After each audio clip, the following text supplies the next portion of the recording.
이 시간에 함께 하나님 말씀 보겠습니다.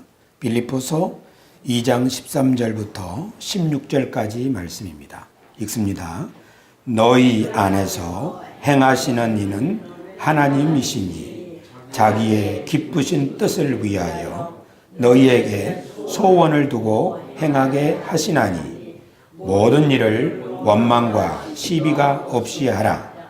이는 너희가 흠이 없고 순전하여 어그러지고 거스리는 세대 가운데서 하나님의 흠없는 자녀로 세상에서 그들 가운데 빛들로 나타내며 생명의 말씀을 밝혀 나의 다름질이 헛되지 아니하고 수고도 헛되지 아니하므로 그리스도의 날에 내가 자랑할 것이 있게 하려 함이라.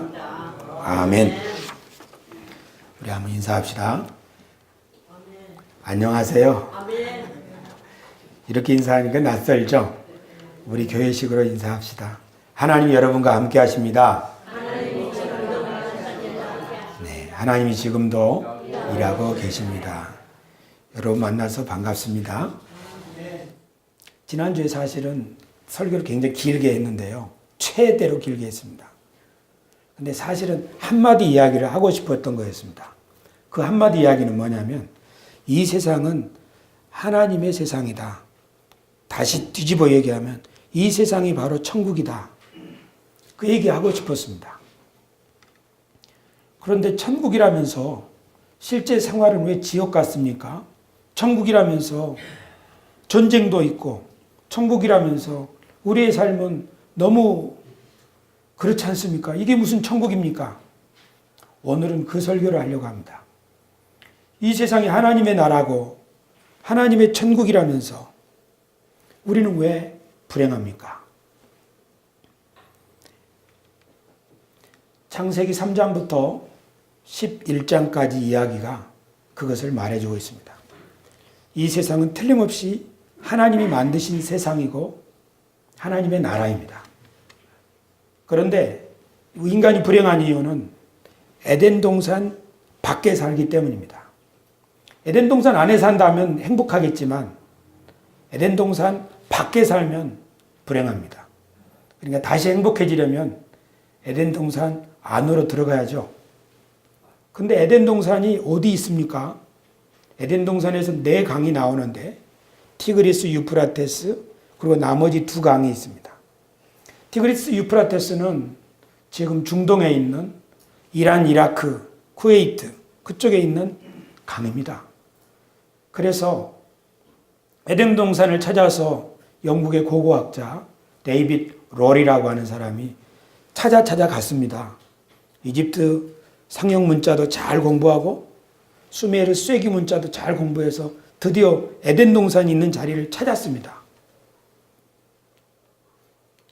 그분이 이렇게 두꺼운 책을 써서 성경에 나오는 이야기들, 성경에 나오는 사람들, 이것이 진짜 있었던 이야기라는 것을 증명을 했습니다. 하지만 거기는 지금 황량한 땅입니다. 에덴 동산은 성경에서 말하는 에덴 동산은 장소를 가리키는 게 아니고 삶을 살아가는 방식에 대한 이야기입니다.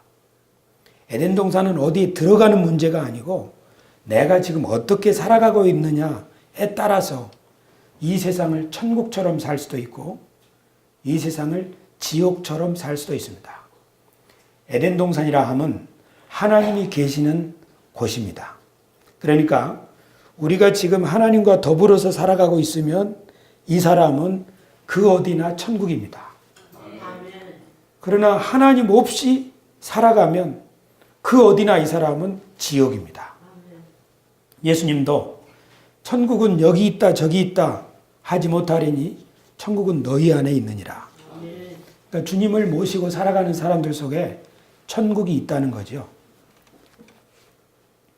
그래서 이 세상에서 어떤 사람은 천국같이 살고 야 너무 좋고 행복하다. 어떤 사람은 지옥같이 살고 사는 게 고통스럽다. 그렇죠. 그래서 우리는 하나님이 만드신 이 세상에서 천국과 같은 삶을 살 수 있도록 하나님이 성경을 주셨고 예수님을 보내셨고 우리를 부르셨습니다.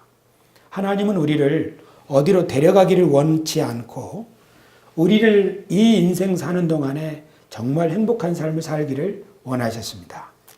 그런데 왜 이 좋은 세상에서 사람이 불행해집니까? 그것은 죄 때문입니다. 첫 번째 죄는 내가 하나님 노릇하려는 겁니다. 아담과 하와가 선악과를 따먹을 때 왜 따먹었나요? 이거 먹으면 너가 하나님처럼 되리라. 내가 하나님처럼 된다는 말이 뭔 말입니까? 만약에 우리가 하나님이라 합시다. 제가 하나님이에요. 그럼 어떻겠어요? 누구 말도 들을 필요가 없어요. 왜냐하면 내가 하나님이니까. 만약 나랑 생각을 달리하는 사람이 생긴다면 누가 맞아요? 내가 맞고 그 사람이 틀려요. 왜냐하면 내가 하나님이니까. 그 사람 말은 틀려요. 만약에 어떤 문제가 생겼을 때 무슨 문제가 생긴 거예요? 내가 하나님이기 때문에 어떤 사람이 잘못했기 때문에 이런 문제가 생긴 거예요. 그래서 그 사람을 탓하고 그 사람을 책망하고 그 사람에 벌 주면 문제가 해결될 거예요. 내가 하나님이다. 그런 마음으로 사는 사람은 에덴 동산에 살 수 없어요. 쫓겨나야 됩니다. 내가 하나님 노릇하는 가정은 천국이 아니고 지옥입니다. 그러니까 내가 하나님 노릇하는 것은 내가 맞고 너는 틀리고 내가 가는 길은 옳고 너는 틀리고 다른 사람의 말에 귀를 기울일 필요가 없고 이렇게 살아가는 삶이 바로 선악과를 따먹는 삶, 하나님을 등지고 사는 삶입니다. 두 번째 죄는 가인의 죄입니다. 아담과 하와의 아들 가인이 동생 아들을 돌로 쳐 죽였습니다. 왜 죽였나요? 하나님께 둘 다 예배를 드렸는데, 아니 제사를 드렸는데 하나님이 가인의 제사는 받지 않고 동생의 제사를 받으시는 거죠. 그래서 우리는 형이 동생을 돌로 쳐 죽였을 때 시기심이 일어나서 죽였다는 것 알고 있습니다. 시기심, 이것은 언제 생깁니까? 경쟁심, 이거 언제 생기죠? 내가 너보다 낫다. 내가 너보다는 낫다. 내가 더 우월하다. 그런 생각 속에 경쟁심, 시기심이 생깁니다. 만약에 형 가인이 동생 아벨을 평상시에 우리 동생이 양치기 하는데 양떼들이 잘 자랐으면 좋겠어. 내가 동생을 늘 좀 도와줬으면 좋겠어. 동생이 행복한 게 내가 정말 즐거운 일이야. 하고 형 가인의 삶이 동생을 도와주는 일에 즐거움을 느꼈다면 동생을 죽이지는 않았을 겁니다. 그러나 형은 동생을 경쟁 상대로 삼았거나 아니면 동생이 나보다 절대 더 나을 리가 없어. 내가 항상 나아. 이렇게 우월감으로 살 때, 그때 우리는 가인처럼 나도 모르게 돌을 손에 쥐고 사람을 해할 수 있습니다. 내가 너보다 낫다. 이 마음으로 살면 하나님 앞에 살 수 없습니다. 지옥입니다. 세 번째는 이보다 더 심각한 경우입니다. 가인의 자손 중에 라멕이라는 사람이 있습니다. 라멕은 원한으로 살았습니다. 두고 보자. 내가 반드시 원수를 갚아주겠다. 라멕은 그렇게 살았습니다. 우리 조상 누가 가인에게 잘못하면 7배 벌을 내린다고 하나님은 하셨는데 나는 77배로 갚아줄 거야. 그러니까 누가 나한테 잘못한 것, 누가 내 마음에 아픔을 주었던 것, 나에게 손해를 끼쳤던 것, 내 뒤에서 뒷담화했던 것, 그런 모든 원한이 이 속에 쌓여 있는 삶, 이것이 바로 라멕의 삶입니다. 거기에는 천국이 없습니다. 아무리 재산이 늘고 그래도 천국은 없습니다. 그러니까 이 세상에 살면서 천국을 누리려면 용서해야 합니다. 그리고 그 사람이 잘 되길 빌어줘야 되고 진심으로 그 사람을 도와주려고 끊임없이 노력해야 합니다. 그렇지 않는다면 우리는 라멕처럼 원한에 사무쳐서 천국을 누리지 못합니다. 그러니까 이 세상에 살면서 천국을 누리려면 한 5가지 죄를 벗어나야 합니다. 그것이 창세기 3장부터 11장까지 얘기인데 제가 3개 말씀드렸습니다. 하나는 내가 하나님이다. 아니에요. 우리는 하나님 아니에요. 내 뜻대로 마옵시고 아버지 뜻대로 되기를 원합니다. 그 마음이 필요해요. 그러면 천국을 경험할 수 있습니다. 두 번째로는 내가 네보다 낫다. 아니에요. 내가 잘 되기를 빌어주고 도와줄 때 그게 진짜 행복이에요. 세 번째는 원한을 풀어야 합니다. 하나님 앞에 기도하면서 그 사람이 나를 위해서 한 말, 그 사람이 나를 위해서 했던 행동 생각하면 원한에 사무쳐서 잠도 올지 않고요. 너무너무나 괴로워요. 그러나 그 마음 가지고 살면 라멕처럼 됩니다. 하지만 성경에 동명이인 라멕이 있어요. 노아의 아버지 라멕이에요. 이 사람은 하나님의 이름을 부르며 살았어요. 셋의 자손 에노스의 후손입니다. 하나님의 이름을 부르며 살았어요. 누가 미워질 때, 시기 질투가 일어날 때, 누가 나한테 잘못한 일을 생각하면서 너무나 보복하고 싶고 원한이 이 속에서 올라올 때 그때마다 하나님의 이름을 부르면서 그렇게 살았습니다. 원한을 용서하고 그 사람을 축복해야 합니다. 축복할 수 있어요. 사람은 할 수 있어요. 그러다 보면 하나님이 우리에게 천국을 주십니다. 네 번째는 노아 홍수 시대 때 사람들의 삶입니다. 이쪽에 셋의 가문이 있습니다. 하나님의 이름을 부르면서 살았습니다. 이쪽에 가인의 가문이 있습니다. 그런데 하나님이 세상을 물로 심판할 때는 이쪽 셋의 가문이 타락했습니다. 성경을 보니까 땅 위에 사람들이 번성하기 시작할 때 하나님의 아들들이 사람의 딸들의 아름다움을 보고 자기가 좋아하는 모든 자로 아내를 삼는지라. 여기 하나님의 아들들은 셋의 후손을 말합니다. 하나님의 이름을 부르며 살던 사람들. 사람의 딸들은 가인의 후손을 말합니다. 그러니까 이 세상에 심판이 언제 임하냐면 하나님의 사람들, 그리스도인들이 예수님을 믿고 하나님의 나라와 그 정신을 따라 사는 이 숭고하고 고귀한 삶이 얼마나 좋은 삶인지를 망각하고 세상 사람들의 삶을 부러워할 때, 사람들의 성공을 부러워하고 사람들의 번영을 부러워하고 사람들을 쫓아 살아갈 때 그때 세상에는 심판이 임합니다.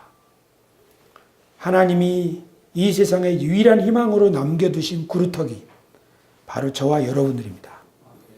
우리가 주님과 더불어 살아가는 삶의 행복을 만끽하고 이 삶을 즐거워하면서 살지 못하고 나도 세상 사람처럼 되고 싶다. 나도 저 사람들처럼 좀 돈도 많이 벌고 싶고 나도 저 사람들처럼 정말 그럴듯하게 살고 싶다. 그렇게 미혹되어서 그들과 하나 될 때 이 세상에는 심판이 임합니다. 하나님이 한탄하십니다. 예수님이 한번 예루살렘 성을 바라보시면서 크게 한탄하셨습니다. 예루살렘아, 예루살렘아, 선지자를 핍박하던 예루살렘아, 내가 너희를 품으려고 몇 번이나 다가갔더냐. 그러나 너희가 내 손길을 거부하였도다. 하나님의 심판은 교회가 타락하면 하나님의 심판이 임합니다. 교회가 세상처럼 번영하기를 원하고 교회가 세상처럼 그렇게 위대해지기를 바랄 때 교회는 이 세상과 동일해지게 됩니다. 세속화된다는 거죠. 그러니까 우리들이 예수 그리스도의 정신을 따라서 진실된 마음과 참신앙으로 살아가고자 할 때 하나님이 우리들을 새 시대를 위한 하나님의 구루터기로 사용하셔서 여기에 있는 겨자씨를 가지고 새 나무를 만들겠다. 하나님이 그렇게 쓰실 줄로 믿습니다. 오늘 제가 이 설교를 준비하고 기도하는데 다른 누가 아니라 바로 목사 니 속에 이 죄들이 다 있구나 하나님이 깨닫게 해주셨어요.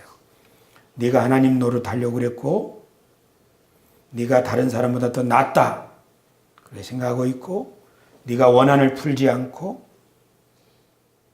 그 사람을 축복해 주지 못하고 있구나. 그리고 네가 세상을 부러워하고 있구나. 더 크게 더 성공하는 한 영혼을 진심으로 사랑하는 목자의 마음이 어디 있느냐 하고 깨닫게 해주셨어요. 그러니까 우리가 하나님 나라를 경험하고 천국의 삶을 살려면 이런 죄에 빠지면 안 됩니다. 이런 죄를 예수님의 말씀으로 쫓아내야 합니다. 마지막 5번째, 바벨탑입니다. 바벨탑을 쌓으면 하나님이 흩어버립니다. 바벨탑을 쌓으려고 할 때 사람들이 어떤 마음으로 쌓았을까요? 우리가 우리의 이름을 내는 높은 탑을 쌓고 흩어지지 말자. 우리 이름을 내자는 거죠. 하나님이 아브라함을 부를 때 이렇게 부르셨습니다. 아브라함아, 내 말한 바를 순종하고 따라라. 그러면 내가 너에게 큰 내 이름을 창대케 하여 주겠다. 우리가 하나님의 말씀을 쫓아 순종하면 하나님이 우리 이름을 창대케 할 텐데 내가 내 이름을 내려고 할 때 그때 우리는 나도 모르게 바벨탑을 쌓게 됩니다. 그렇게 될 때 나타나는 현상, 바벨탑 때 어떤 일이 생겼죠? 말이 안 통해요. 소통이 단절되는 겁니다. 가슴과 가슴이 서로 이야기를 할 때 우리가 행복해지거든요. 근데 말이 막히기요. 말이 통하지 않으면 그 불행입니다. 하나님 나라가 없습니다. 오늘 설교는 여기까지입니다. 이 세상은 하나님의 세상입니다. 그래서 하나님이 우리들에게 천국을 누릴 수 있게 하셨습니다. 그런데 우리가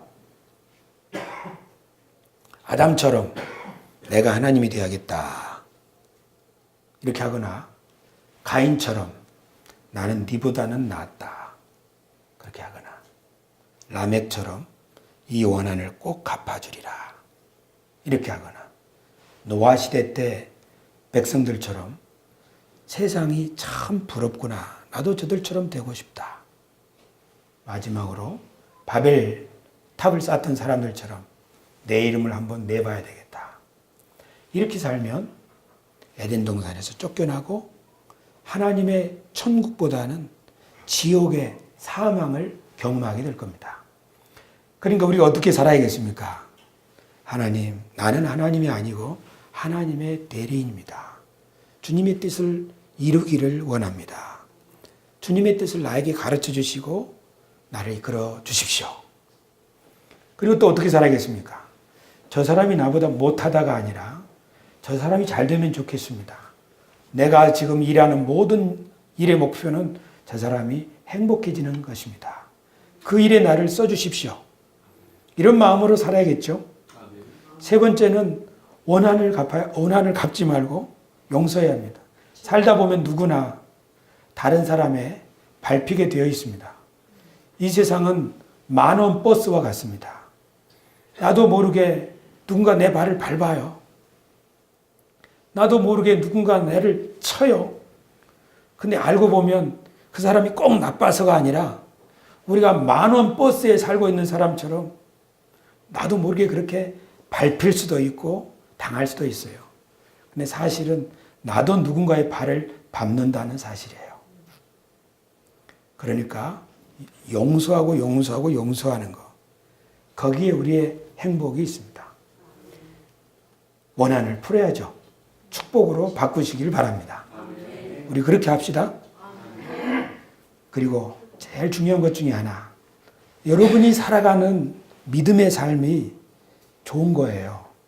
옳은 거고요. 이게 선구자의 길이 될 거예요. 그러니까 다른 사람 부러워하지 말고 내게 주어진 조그만한 그 터전 일 그거라도 소중히 여기고 살다 보면 그것이 우리에게 진짜 행복을 줄 겁니다. 그리고 끝으로 내 이름을 내려고 하지 맙시다.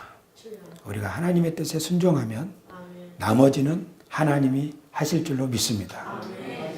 기도하겠습니다. 하나님 아버지, 하나님이 만드신 세상에 살면서 하나님이 주시는 천국을, 영생을 누리기를 원합니다. 그러나 아담처럼, 가인처럼, 라멕처럼, 그리고 노아 시대처럼 바벨탑을 쌓았던 사람들처럼 내가 하나님 되려고 했고 내가 너보다는 낫다고 생각하고 살았고, 그리고 세속적인 성공을 부러워했고 원한을 풀려고 하지 않고 용서하려고 하지 않고 내 이름에 어찌하든지 내려고 그렇게 살아왔던 우리의 삶이었기에 천국보다는 지옥의 삶을 경험해왔던 삶임을 고백합니다. 이 시간 하나님께로 돌이키기를 원합니다. 이 시간 예수님의 이름을 부르며 하나님 앞에 나아가기를 기도합니다. 주님, 죄를 다스리게 하여 주시옵시고 죄된 생각을 다 사로잡아 그리스도께 복종케 하여 주시옵시고 그리스도 안에서 새롭게 된 피조물로 용서하며 축복하며 사랑하며 격려하며 살아가는 우리의 삶이 되도록 오늘도 인도하여 주옵소서. 예수님의 이름으로 기도드리옵나이다. 아멘.